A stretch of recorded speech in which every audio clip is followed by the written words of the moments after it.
પણ દાદા કવિ કાગ બાપુને એક દુહો છે, દેવોને દૂત રૂપાળા કાયમ હારે રહે. કોઈ પણ દેવો, ઇન્દ્ર હોય, વરુણ હોય, તમામ દેવોની આગળ આમ રૂપાળા રૂપાળા દૂત હારે રહેતા હોય. ઘણી ખમ્મા કહેવા વાળા. પણ કાગ બાપુનો દુહો જોવો તમે. પણ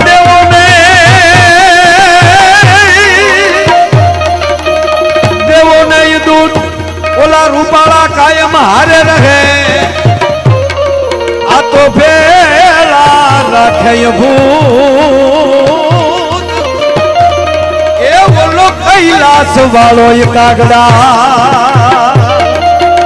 એવા ભગવાન દુધેશ્વર મહાદેવના સાનિધ્યમાં અમારા ઉદય બાપુ આવી નાની ઉંમરમાં અવડી મોટી મહાદેવની કૃપા મેં કોઈ માણસ ઉપર નથી જોઈ સાહેબ. તમારે જ્યાં લખો ત્યાં લખેલું. આ ઉદય બાપુ જેટલી જ્યારથી હું એમને ઓળખું છું ત્યારથી આ ખુટવડાની ભૂમિ અને આ ભૂદેવો આપણે ભાગશાળી છીએ. ટૂંકો દાખલો દઉં, ખાલી 2 જ મિનિટ મારે, કારણ કે જોકે કીર્તિભાઈ અને અમે એ ઉદય બાપુના હૃદયમાં બેસવા વાળા છીએ. અને એમાં ખાસ તો કીર્તિભાઈ એટલા બધા એમને પ્રેમ કરે છે સાહેબ. આજે આપણો મોઘેરો મહેમાન થઈને, મહેમાન તો ન કહેવાય કીર્તિભાઈ. અને દાદા અમને ખબર છે અમારે બે ભાઈનું એવું છે કે ઈ ન પહોંચે કે અહીંયા હું જી આવું, હું ન પહોંચે તો અહીંયા ઈ જી આવે. અને પૂજ્ય મોરારી બાપુએ નામ પાડેલું છે માયાની કીર્તિ ને કીર્તિની માયા. અત્યાર સુધી લેડીઝ જેન્ટ્સના એક ટીમ હતી ડાયરામાં, લેડીઝ જેન્ટ્સ, કે ફલાણા કલાકાર હોય તો ફલાણા બેન હોય, ફલાણા બેન હોય ફલાણા ભાઈ હોય. પણ બે ભાઈઓની ટીમ હોય તો આ પહેલી વાર છે સાહેબ હા કલા જગતમાં. એટલે આ તો આપ બધા ઘરના છો, કહેવાની જરૂર નથી. પણ મૂળ વાત કહું સાહેબ, જંગલમાલી કીર્તિભાઈ એક કવિ નીકળે છે તો વનરાય રોવે છે, રડે છે. એટલે કવિ પૂછે છે કે જંગલના ઝાડવાઓ તમે શું કામ રડો છો?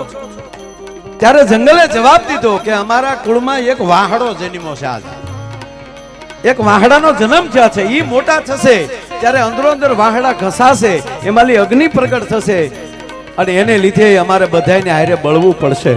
એટલે એક આજ વાહડો ઉગ્યો ને એનું અમને દુઃખ છે. અને થોડા સમય પછી ફરીવાર કવિ ન્યાલી નીકળે છે ને વનરાય હસે છે.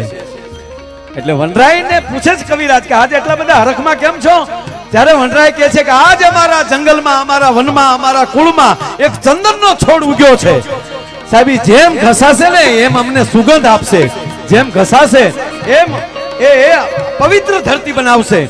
એમ બ્રહ્મ સમાજમાં આવી વ્યક્તિ જ્યારે જન્મ લે છે ને ત્યારે આખા સમાજને સુગંધ મળતી હોય છે. બાપ ઉદયભાઈનો ઉદય, ઉદય બાપુનો ઉદય આ વિસ્તારમાં.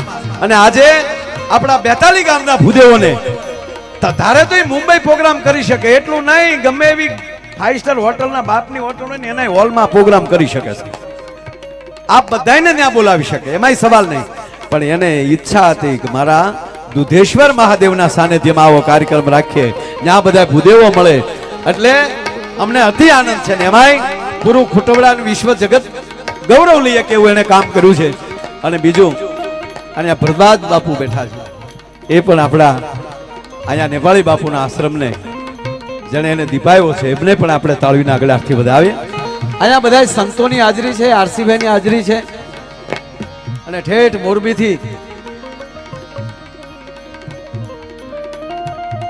કાંતિભાઈ અમૃતિયા જે આપણા ધારાસભ્ય, અને એમાંય વિશ્વએ બેટા જેથી પૂજ્ય ભાઈશ્રીની કથા કરી ત્યારે તો ડંકો વાગ્યો જ, પણ જ્યારે પુલ તૂટ્યો અને ત્યારે રાતના 2 વાગ્યા સુધી પાણીમાં ઢબઢબીને એને તળિયે જઈને જે માણસોને બારું કાઢવાનું કામ એમના પિતાએ કર્યું. અને ત્યારે ડાયરેક્ટ નરેન્દ્રભાઈ મોદીએ એની સાથે વાત કરી કે કાંતિભાઈ જરૂર હોય કહેજો, અને બાપ બધી મદદ થશે મોરબી માટે. એના સુપુત્ર અહીંયા ઉપસ્થિત છે. અને કહેવા ગયો એમના માતુશ્રીને પણ પૂજ્ય ઉદય બાપુએ એમના બેન તરીકે એને માનેલા છે, એટલે ભાણેજ તરીકે આજે અહીંયા આવ્યા છે.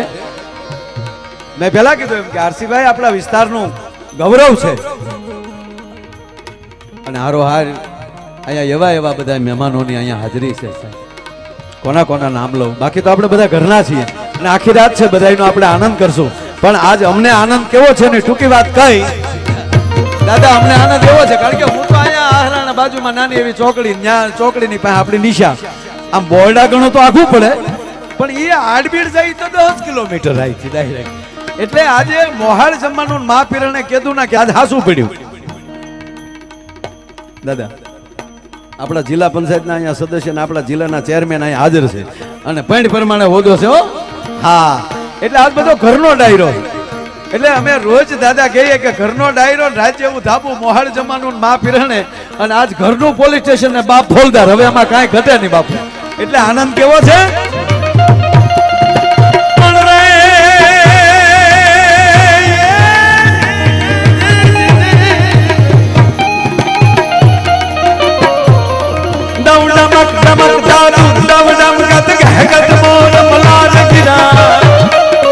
અને આજે કીર્તિભાઈ છે ને દાદા આહાડી મોરલા ઘોડે ગાંજવાના.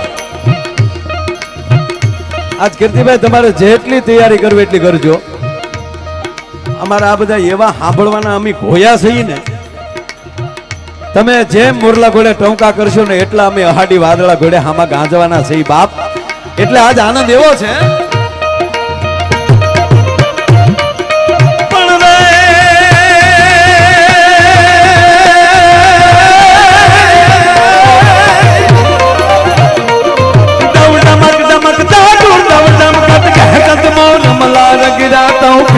जब जब का रत जात युग युगो खिलकन अगिरा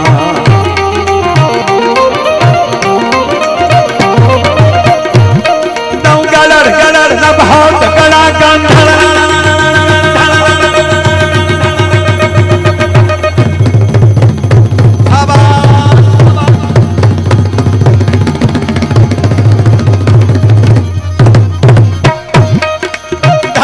गिरिवर शिखर गजे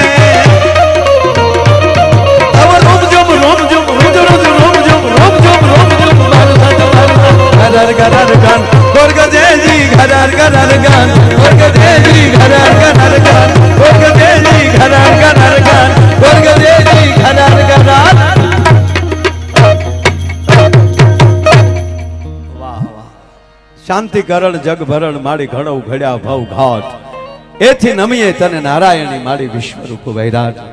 બોલી વાત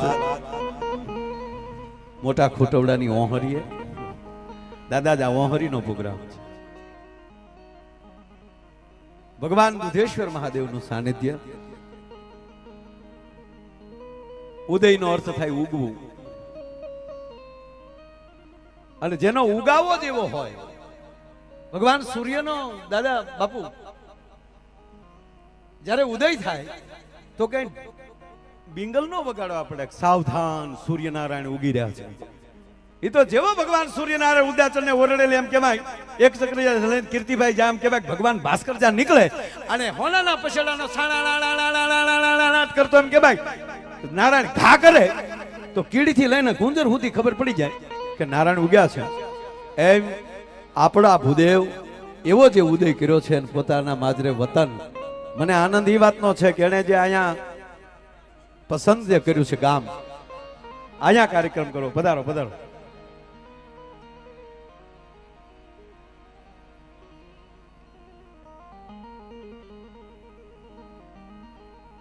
પધારો પધારો પધારો.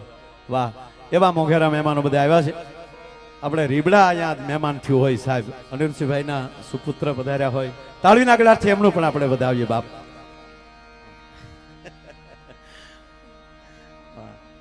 સાથે સાથે મારો દીકરો પધાર્યો છે.